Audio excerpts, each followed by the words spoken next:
It's a hell of a day. Yeah, it's been quite a day. Lots of lectures. All that's done now. Yeah, Students all wrote of the videos.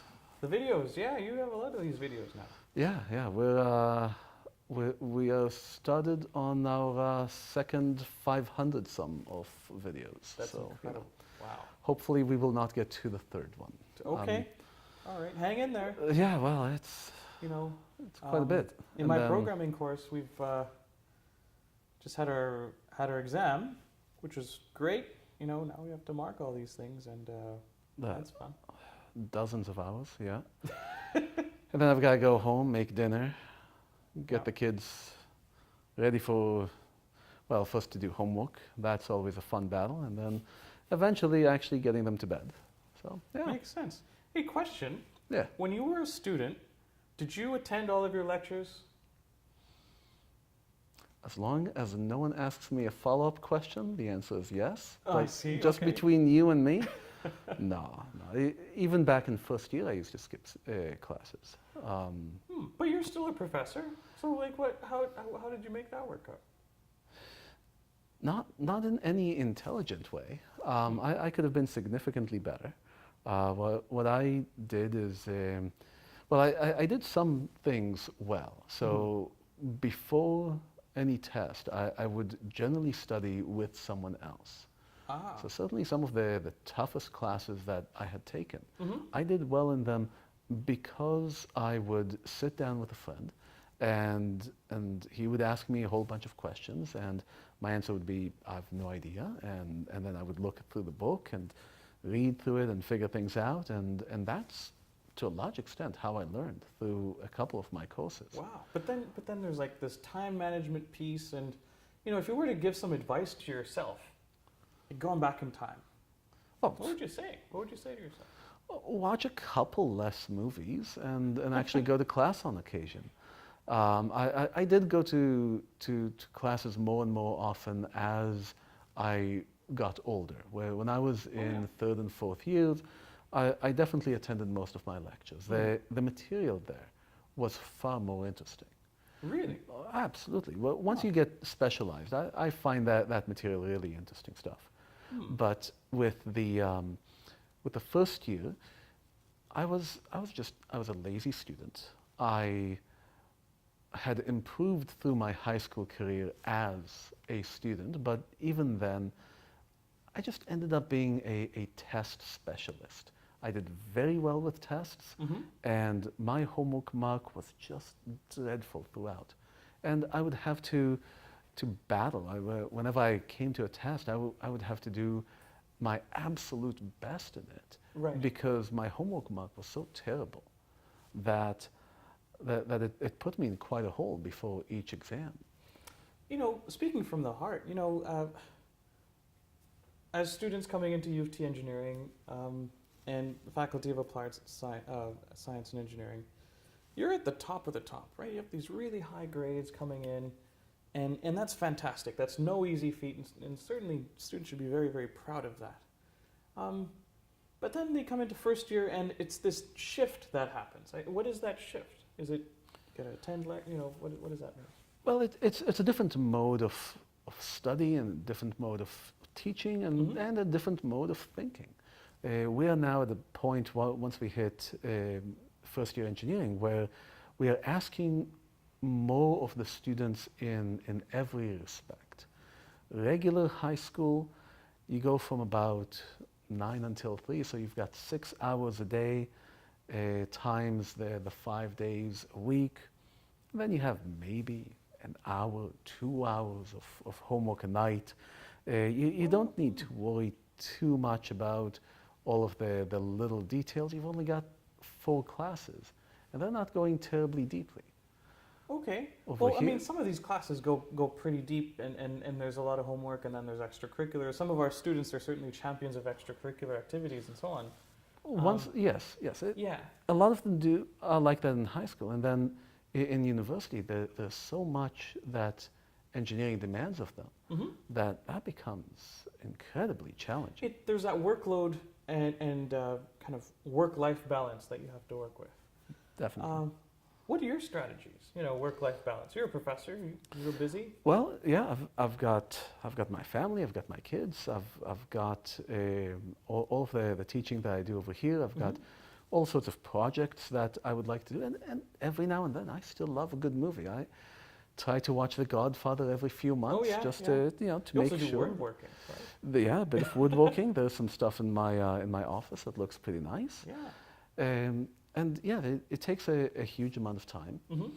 In the end, the first thing, in my opinion, is to figure out what's the most important for you. Whatever is the thing that gives your life meaning, that's what you should focus on. After that, then you start arranging the rest of the pieces. So you figure out that what is most important for you is to do very well in engineering.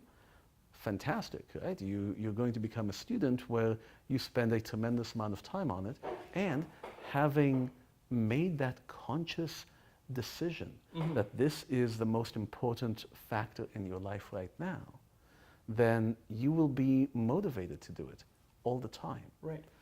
You know what, I think that resonates a lot with me, because what I did when I was a student was, you know, it's one of those things where you reward yourself after doing some things, and Yes. it helps you counteract the effects of procrastination, which is leaving things to the last minute.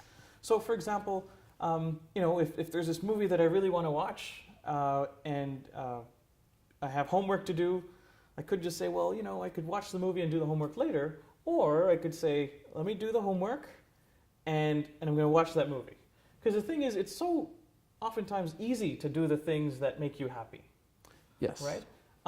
And sometimes you need to get that homework out of the way, finish that up, you know, take it very seriously, and then when you do that thing that rewards you, it feels that much better.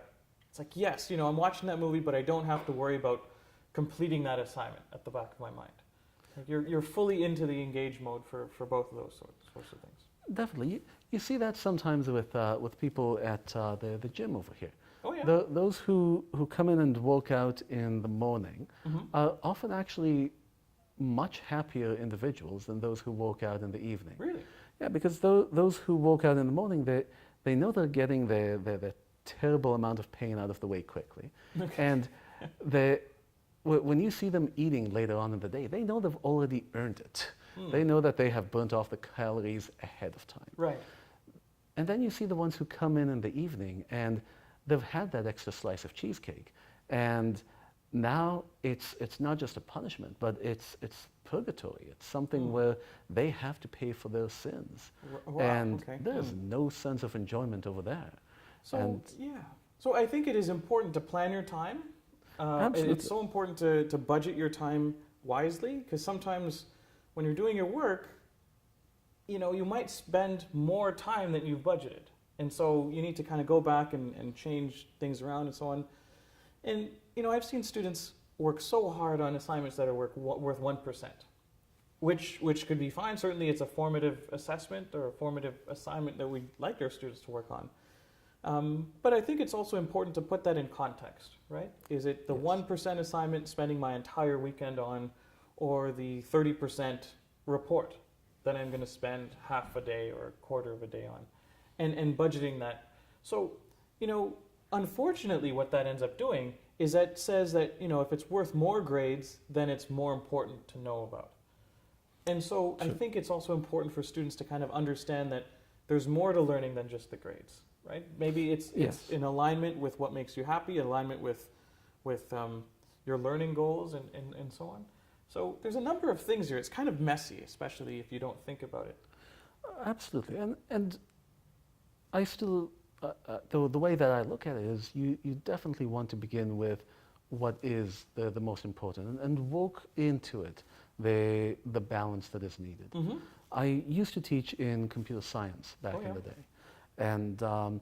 And it's a little bit odd for someone who is as technologically backwards as me to teach computer science, but it was a math course within CS. Right. And this was back before the tech bubble burst, or at least before it burst a second time. Okay, what does that mean? And well, it was at the time when everyone thought that this is where all of the money was. Okay. And so a lot of students got pushed into computer science by their Sure. parents. It was the new equivalent of being a doctor or a lawyer, and or an engineer.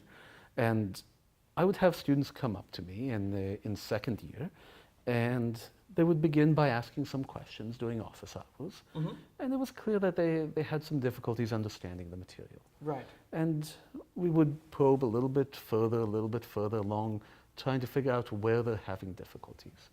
And all of a sudden, it gets to a point where the student just says, well, to be completely honest, I just don't like computer science. Hmm.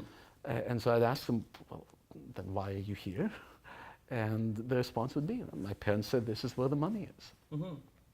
Well, your parents aren't going to enjoy the conversation, neither are you, but why don't you switch out of this and go and do something that you actually would like to do? You will feel a lot better with it. You will probably do better. Mm-hmm.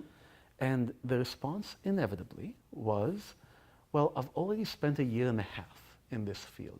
I don't want that to have gone to waste. And I tell them, well, try a little thought experiment. What happens if 20 years from now, you're sitting in your cubicle coding away, and you look up at the clock, and you realize that you're only halfway towards retirement? How is that going to feel in terms of whether or not you've wasted your life? Mm-hmm. And I think this is one of the great advantages of being in engineering. When our students actually think about it and realize that what they're doing is trying to make the world a better place, as opposed to those students of ours who are here just for the money. But obviously we don't talk about them. But when they realize how much better they can make the world, just using all of this stuff that they will learn in our classes, Right. you see them get motivated. That motivation comes in a number of different forms, and I certainly appreciate the transferability of an engineering degree, right? You can get into graduate school for a master's or a PhD. You can get into law school, med school, get a PEng, a professional engineering license to your name with some experience. So it's quite transferable, right? And it's not that a materials engineer can only work in the materials engineering domain. They can work in a number of different domains. The skill set is largely transferable. And, you know, from my understanding, programming, mathematics, one's understanding of engineering design, the communication piece is very, very important. All of these features work together to establish one's tool set, right? You might not Yes. use all of these tools, but you know what tools are in that box for you to use when you graduate. And sometimes you can use these tools for incredibly new purposes, right? When you get to grad school, I guess my understanding is that you get a very good understanding of what tools to use when, and you start to develop new tools, if anything.